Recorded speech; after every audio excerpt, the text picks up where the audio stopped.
Hi, I'm Patrick Ethier, and today the WVLT Channel 17 Video Club is here at the office of Assembly Majority Leader Ron Canestrari. Assemblyman Canestrari has been an Assembly member since 1989 when he took over after Michael McNulty went to Congress.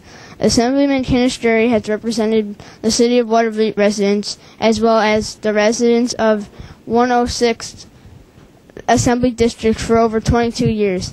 Nate Spain, Justin Cusson, and I will be interviewing the Assemblyman Canestrari and have several prepared questions for him.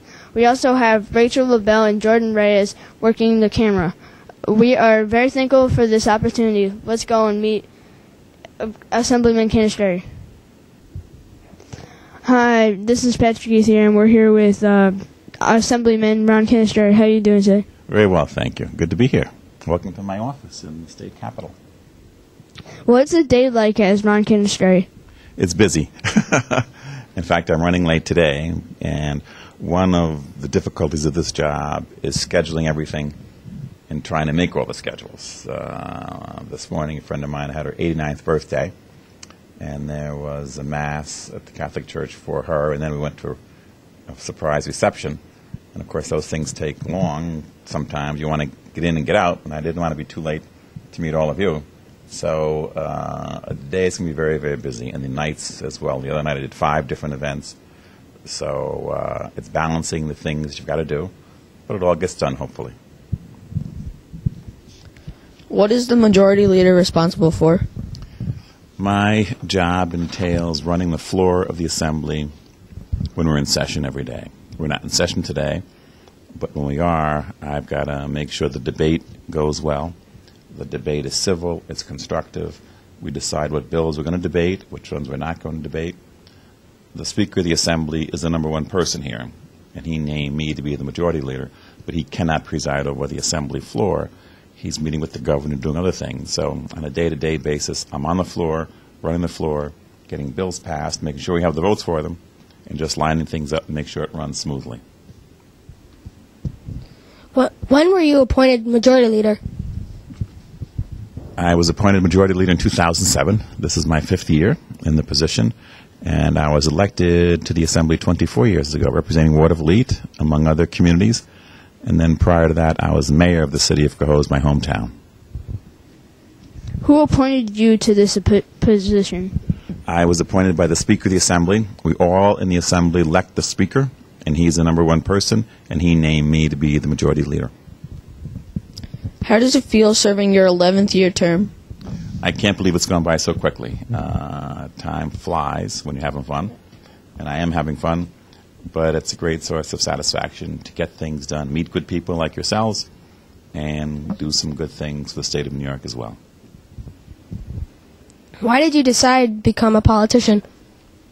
Very good question. I was always interested in politics, even as a kid, your age, and particularly when I got in high school. John Kennedy was running for the presidency then, and that was an exciting time for the country and for me, and he really inspired me to get involved politically and run for office, which I did. What was the first political office you held? The first one was mayor of my hometown, the city of Houisng, elected in 1975. You weren't even born then, were you? And then served there for 13 years. What do you enjoy most about your job? I enjoy most getting things done. I like to get things accomplished, passing a bill for the people of New York State, helping someone get a job who calls me. We'll get a call from a constituent that has a problem with the State Department of Taxation and Finance, cutting through the red tape and helping that person. Getting things done and helping people is a great source of satisfaction. What cities are represented in your district? I represent part of the city of Albany right here. Then I go north to the city of Watervliet, Green Island, my hometown, Houisng, the town and village of Waterford. Then I cross the Hudson River. I've got the city of Troy, most of the city of Troy, the city of Rensselaer, and the towns of North Greenbush and East Greenbush. How do you like working with the new governor? Very much. This is the 4th or 5th governor I've worked with, And this Governor, Andrew Cuomo, is determined. He has an agenda. He knows what he wants, and he's been good to work with. What are some good things Governor Cuomo is doing for our state? Well, first of all, he's providing leadership. The last couple of governors didn't do so well in that regard. This governor has an agenda, including reducing taxes for people, including providing jobs for others, and getting a budget done on time and things of that nature. And we're doing those things with him. How many governors have you worked with as Assemblyman? Okay, let's count. I started with the first Governor Cuomo, this governor's father, then Governor Pataki, then Governor Spitzer. That didn't go very well. Governor Patterson. That did not go very well. And now Governor Cuomo, Andrew Cuomo. So it's 5. How are they different? Good question. I, on one level, liked very much Governor George Pataki. He was Republican, but I was the mayor when he was the mayor, so I got to know him a long time ago. And then when I got here into the Assembly, he was here in the Assembly. And we developed a strong friendship that went back a number of years, and that made a difference too. How is the current governor different than his father? Very good question. They're both a lot alike. I think the first Governor Cuomo was a much better speaker. This governor's good, but not as inspiring as Governor Mario Cuomo. They're both intelligent, very hardworking, so there are a lot of similarities there. And they pick up the phone and call me and call others to get things done. A lot of similarities, and both very, very driven to do the job.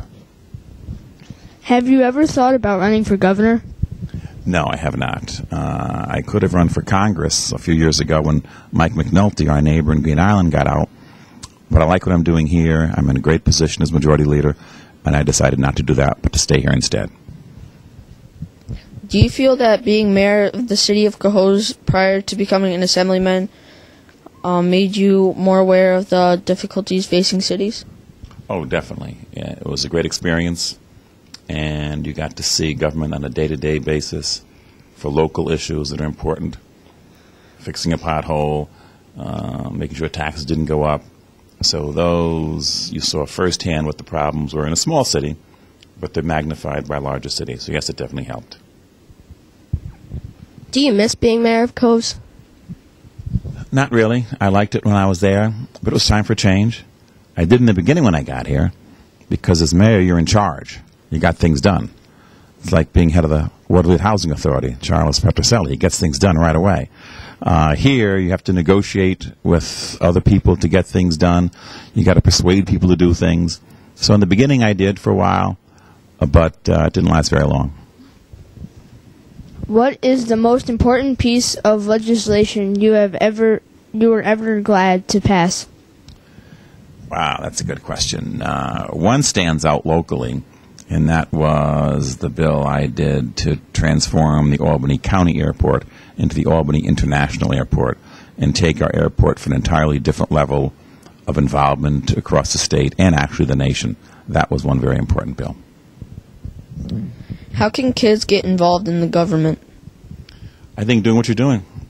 You're here interviewing people, you're interested in the issues, and helping your hometown, help clean up litter in the neighborhood, things like that, type of activity that people do, organizing people to do that outside the school or in the school or in your neighborhood, and making a difference where you live, in your particular neighborhood. That's where it starts.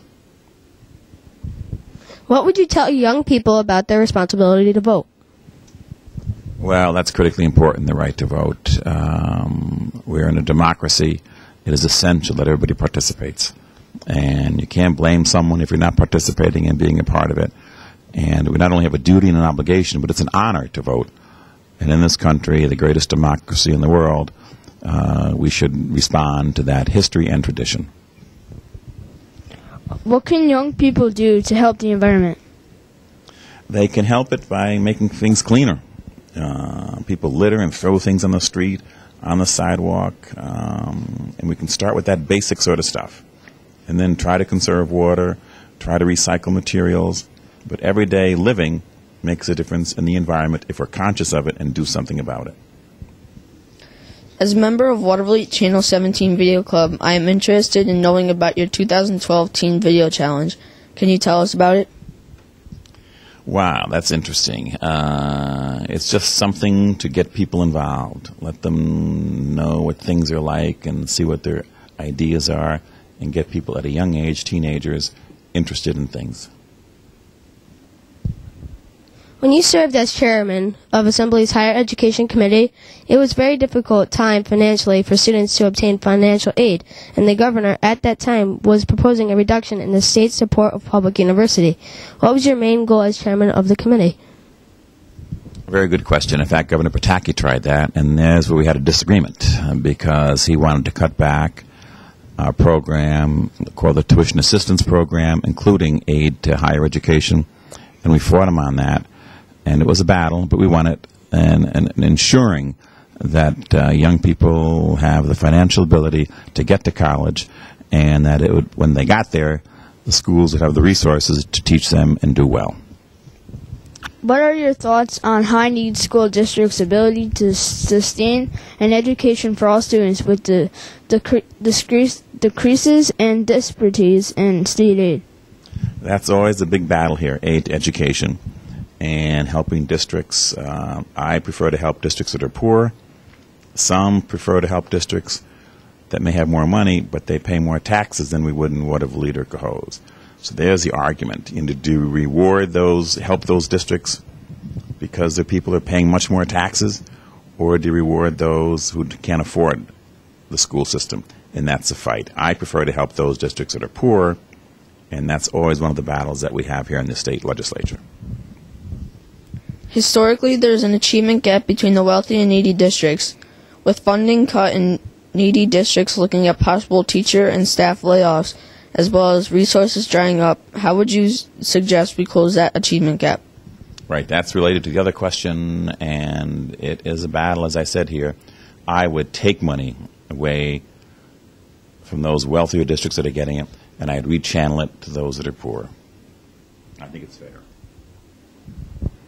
What are your feelings on the new tax cap and levy and its impact on cities, such as Watervliet with a small tax base? I really don't like it because I don't know how, in particular, our schools and cities and counties can do the job with a cap that's this difficult. I hate to see class sizes get bigger, people get laid off. On the other hand, the taxes were so high in the state, the governor said we got to do something. People are leaving New York State because they can't afford the real property taxes. So we're trying this. We made it, I think, better with more openings for government to do something. But it remains to be seen in the long term how long it does work. And we may have to revisit it depending upon the consequences of it. What do you do to relax? I like to read, and that's easy. Pick up a book and read. I also like to travel. That's a little more difficult sometimes, traveling. But I do that as well. But reading is one of my great pleasures, traveling and skiing as well, but not this year. Do you have a favorite book you read? Wow. I just read a book about an entertainer whom I've got to meet through the years. She's a folk singer, Judy Collins. Grew up in the same era that I did. In fact, she performed here in the Egg a while ago. And that's one of my favorites that I just finished reading. A more deep book was The Third Reich at War by Richard Evans. And that was about Nazi Germany in the war during World War II, and that was very compelling as well. What is your favorite baseball team? I'm a Yankees man. New York all the way. Who is your favorite player? Jarek Dieter. He's my guy. Is he with the Yankees? He's with the Yankees. I'm not that attuned to this stuff, but yeah, I like Jarek. Who's your favorite? Robinson Cano. What do you want to? Who do you want to win the Super Bowl? Giants, all the way. Well, who do you want? Patriots. Okay, well that's all right. I still like you.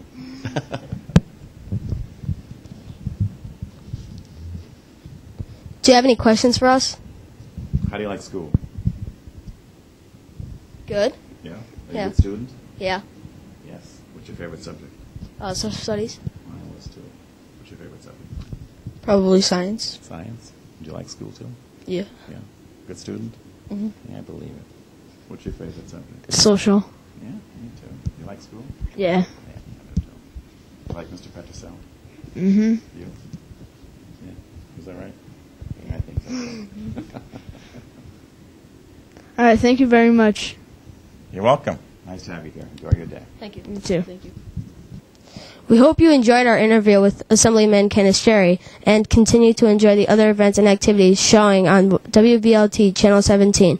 We wish to thank the staff of Watervliet Housing Authority for helping make this such a rewarding experience for all of us in the video club, especially Mr. Patrick Ethier, who takes time out of his busy schedule to set opportunities like this one today.